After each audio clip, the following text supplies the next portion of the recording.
Hey there, it's Tara from CraftTaraCreates.com, and today I'm going to show you how to make an awesome cake topper with your Cricut machine. We'll be making a woodland fairy cake topper that would be perfect for a fairy themed party or an enchanted garden party or a fairy tale party. You can make this project yourself using any full-size Cricut machine like an Explorer Air 3 or a Cricut Maker. The free cut file is linked below for you. Grab the free cut file below and follow along with these video instructions. Also, in the description, I've linked some of the exact materials I use for this cake topper, so you can achieve the exact same look if you want. All right, let's get started.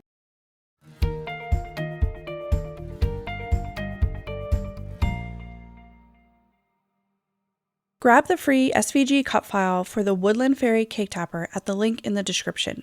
As you can see, I already have my cake topper loaded into Cricut Design Space. I'm going to run through adding a name to the banner and the age of the birthday girl. Go ahead and double check the size. Mine is 8 inches wide. I'm going to click on the text tool and add the name, type the name of the birthday girl. I'm going to double check that the color is truly black. For whatever reason, Cricut always makes it a dark gray. The next thing I'm going to do is add an offset, a very thin offset to the back. That also comes in the dark gray, so go ahead and click on the color and make it white or whatever color you want. Select them both and hit group, and now you can easily adjust the size of them together and place it over on the banner to make sure it's the size you want it to be. Alright, once you're happy with that, I want to add an age or a number to the center. So I'm going to click the text tool again and type the age. Go ahead and move the age over to where you want it to be, change the color to black, but I'm not really sure I like the font choice on this one. So I'm going to select it and then go over to font and search for Arial. I always tend to go with Arial Black for the age, for the number, because it's a really big bold font. Okay, now we have our number in the font choice that we want. And I will go through the same process again of adding an offset.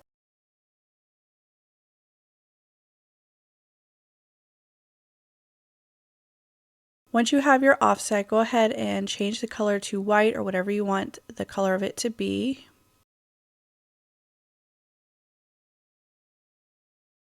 My plan is to cut the number and the offset here in a gold color, one in a gold sparkle, one in a gold foil.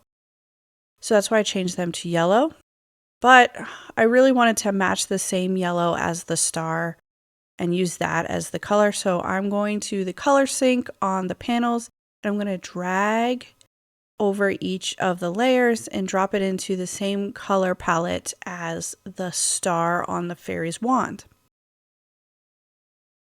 Because I'm going to cut the star and the number 3 in the same foil. But I am going to cut the offset in a slightly different color of gold. So I'm going to make sure to adjust that just so I know for sure to use a different cardstock. I'm going to make that one sparkly gold cardstock. Okay, that is good. So I will go ahead and select the number and the offset and group them together. That just makes it a lot easier to adjust them together. Perfect. Align it up in the center or wherever you want the number to be.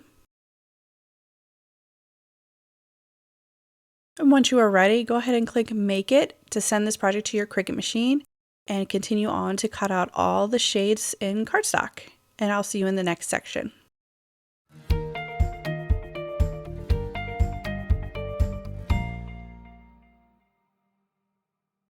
All right, we have everything cut out and I've dry assembled everything except for these little pieces. I'm going to start with assembling the wand because there's such tiny little pieces, so I want to get them all together before I lose any. So the first one is to add the star with the little purple and then the pink one on top of that. And lastly, the gold star on the top. I'm going to add a little bit of foam to that one to make it be a little bit brighter and more fun. That was cut with a mirror gold foil. This is the text, the font, and I'm going to glue together the name to the offset layer. And lastly here, I'm going to add the top of the mushroom to the base layer of the mushroom. So these are all the little itty bitty pieces, so now they're all together. We'll go ahead and disassemble this for now, and we'll start with the bottom layers. The bottom layer is a foil cardstock, and then the second layer is a textured cardstock. So I'm going to add some really high height, some really thick adhesive foam tape here to the back of the second layer. This will be a great foundation for the rest of the cake topper. Go ahead and remove the backing and then line it up around the edges, the top of the tree, and the fairy wings are a good place to line it up. Next, I'm going to move on to this tree. I'm going to turn over the lighter shade, and I'm going to add the same adhesive foam strips to the back of the tree and combine the two tree layers together.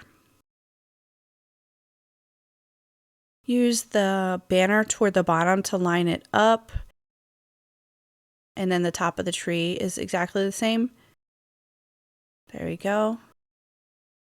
And then next, I'm going to assemble the top of the tree. I'm going to add some more foam, some thin foam to the back of the second layer of the tree. This is thinner foam, it's not nearly as thick. You can use whatever type of foam you want, or if you don't have any, you can always use just glue. These layers build on each other, so it's easy to assemble them with glue or foam.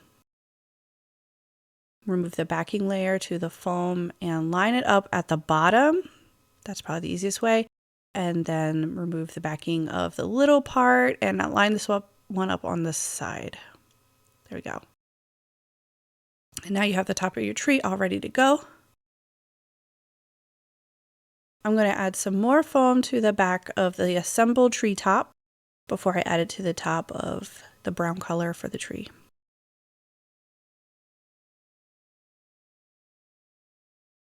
Go ahead and remove it and then go ahead and add it to the top of the tree. Since I already have so much foam, I'm just going to add some glue to the back of the assembled tree and attach it to the rest of the cake topper.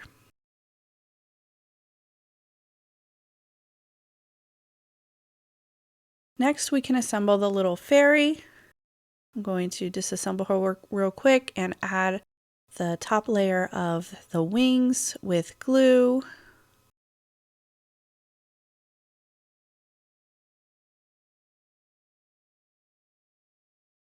Then I'm going to assemble the fairy herself. I'm adding a type of glue here that gives me a little bit of time to adjust it. It's a little bit of a watery glue, but if you use just a little bit of it, you have time to adjust the placement since this one has to line up really well.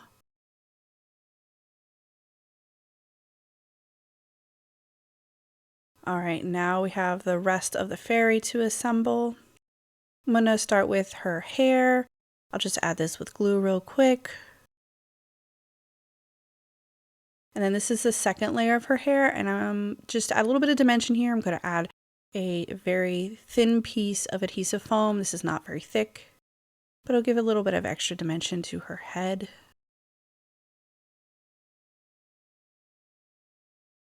Next is her dress. I'm going to add the same thin adhesive foam to the back of her dress.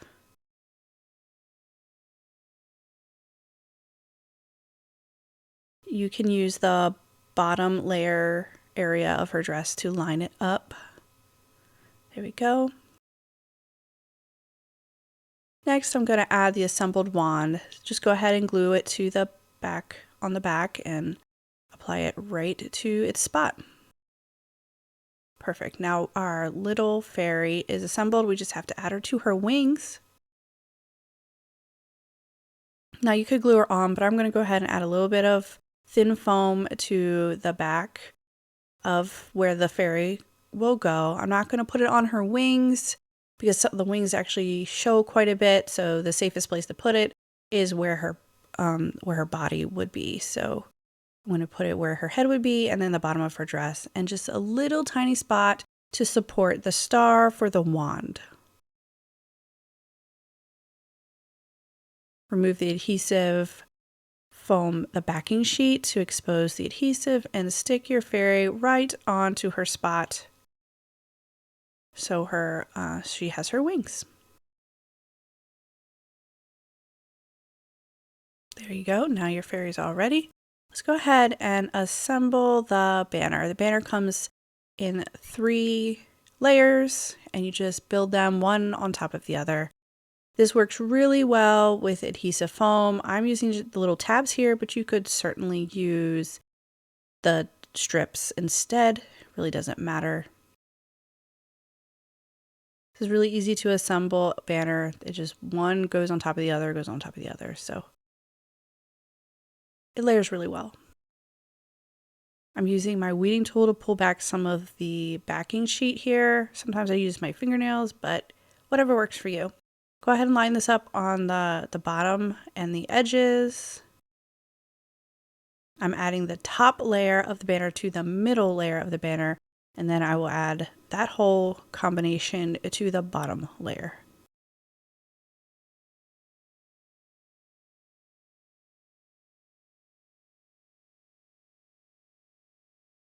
All right, now the banner is done. We can go ahead and add the name to it. So I'm going to add another adhesive foam tab here, and I will add the name to the center of the banner. Sometimes it's easier to use some tweezers to help hold it so you can see better. My hands feel like it takes up a lot of space. Okay, the number 3, again, some more adhesive foam tabs to this. I used a mirror gold for the number and a matching gold sparkle cardstock for the offset. Glue on the little mushroom for your woodland.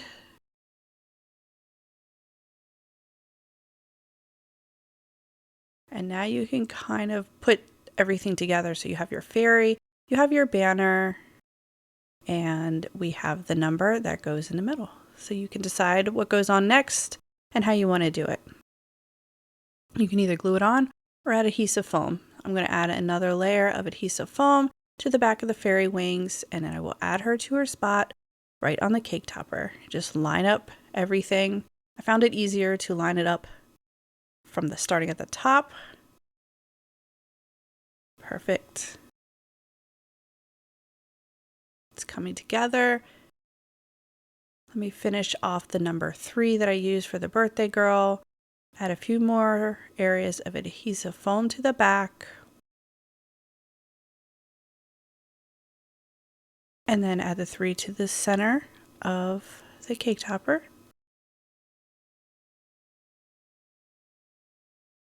Last thing to do is add the banner. Since there's so much foam already, I'm just going to add some glue. And this glue will give me a minute here to try to line it up before it fully dries. And that's it. Your cake topper is ready to go. All you have to do is add a cake pop stick to the back. I will link down to the cake pop stick I would use for this. This woodland fairy cake topper turned out super cute. I love all the dimension and the contrast of the mirror foil against the gold glitter cardstock for the number. I hope you had as much fun as I did making this project. Happy crafting!